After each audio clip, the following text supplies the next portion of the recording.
Alright, what's going on, guys? Today I'm going to be breaking down my lineup for Monday, January 30th. We got a 5-game slate for this Monday. There is an early game. There is a 6 o'clock game, but that game's not part of the main slate, so I'm just going to skip that game. We're just going to focus on the 5-game main slate. And sorry for no video yesterday. I didn't actually play any DFS yesterday, so I didn't want to make a video and give out a lineup that I wouldn't put money on myself. So sorry for no video yesterday. But yeah, let's go ahead and get right into this picks for today. Alright, starting off at point guard, I'm going to take Kyrie Irving.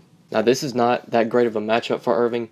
The Mavericks do play at a slow pace, but Kevin Love has already been ruled out for this game. Kyrie Irving's going to have to step up and score the ball more. Like I said, this isn't a great matchup. Dallas does play at a slow pace, but Irving can still put up 40-plus fantasy points with Kevin Love out. He's going to have to score the ball more. And he's been very consistent lately, putting up over 35 fantasy points in his last 5 games. He's put up 49, 67, 35, 44, and 48 in his last 5. And he's locked in when it comes to minutes. He'll play over 30 minutes every night. So I definitely like Kyrie in this matchup with no Love. He'll have to step up and score the ball more. So definitely think he can get you 40-plus fantasy points against the Mavericks. Alright, at shooting guard, I'm going to take some value and go with Seth Curry.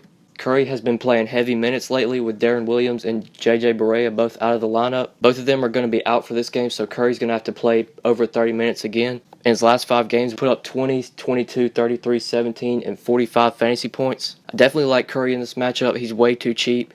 He's going to play over 30 minutes, so I definitely like him in this matchup. The Cavs play at a fast pace, so Curry might have to score the ball more. Yesterday, he put up 45 against the Spurs. So I definitely like Curry in this matchup for value. He should be able to get you over 25 fantasy points. Alright, in my guard position, I'm going to take Reggie Jackson. Jackson gets a pretty solid matchup against the Celtics. Isaiah Thomas is one of the worst defenders in the league, so this is definitely a matchup Jackson could exceed in. Jackson's been very consistent lately. In his last 5 games, he's put up 25, 36, 33, 35, and 33 fantasy points. He's played over 30 minutes in 4 of those 5 games. I definitely like Jackson to get you over 30 fantasy points in this matchup. Like I said, Isaiah Thomas is not a great defender, so this is definitely a matchup that Jackson could excel in. He'll do a little bit of everything. He'll score the ball. He'll get you some rebounds and assists. So I definitely like Jackson in this matchup. Boston does play at a somewhat fast pace, so Jackson might have to be asked to score the ball more. So I definitely like him. He should be able to get you over 30 fantasy points. Alright, small forward, I'm going to take a guy who's just absolutely been crushing lately and go with Jae Crowder. Crowder gets a pretty solid matchup with the Pistons. The Pistons play at a decent pace. Crowder has just been absolutely crushing it lately. He's locked in when it comes to minutes. He'll play over 30 minutes every night.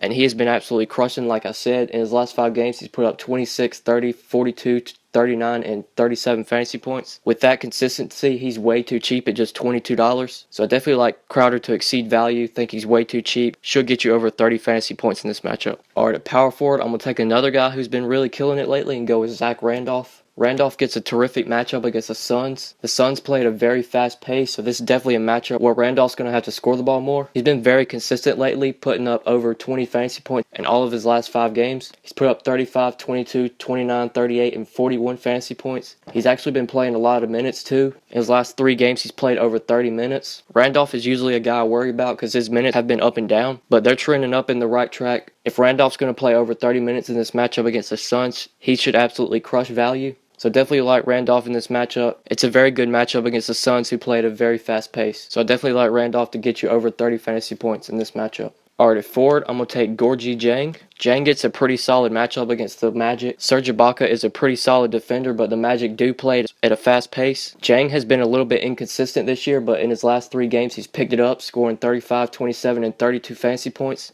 He's locked in when it comes to minutes. He'll play over 30 minutes every night. He's definitely way too cheap at just $19. I definitely like him to exceed value in this up and pace matchup against the Magic. He should be able to get you over 25 fantasy points. Should be able to get a double-double. Alright, at center, I'm going to take Andre Drummond.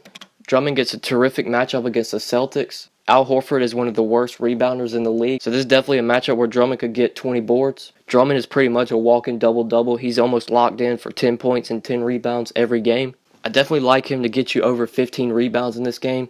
Like I said, Horford's a pretty bad rebounder, so this is definitely a matchup where Drummond could dominate the boards. Definitely like him to get you over 30 fantasy points against the Celtics. He should definitely dominate the glass, haul in all the rebounds. Finally, in my utility spot, I'm going to take a guy who's way underpriced and go with Brook Lopez.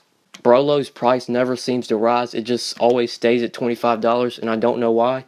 Aside from that one game against the Spurs, he's been absolutely crushing it lately. He's put up 42, 39, 43, and 38 fantasy points. This is definitely a matchup where he can excel against Hassan Whiteside. Whiteside is a pretty solid rebounder and defender, but he won't be able to guard Brolo outside the three-point line. Brolo has started to develop a three-point shot, and Hassan Whiteside won't be able to guard him outside the perimeter. I definitely like Brolo to get you upwards of 30 fantasy points. He played the Heat 5 days ago and scored 43 fantasy points. He had 33 real-life points. I definitely like him to get close to that stat line again in this matchup. He's Brooklyn's #1 guy, and they really rely on him for scoring. So definitely like him to get you over 30 fantasy points in this matchup. Should easily be able to hit value.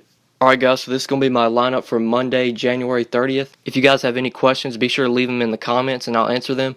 I appreciate you guys watching the video. Please like and subscribe. If you never want to miss out on any of my videos, be sure to hit the bell icon next to my YouTube name. What that'll do is it'll send you a notification to your phone or computer whenever I upload a new vid. So be sure to do that if you never want to miss out on a lineup. But anyways, thank you guys for watching and we'll see you in the next one.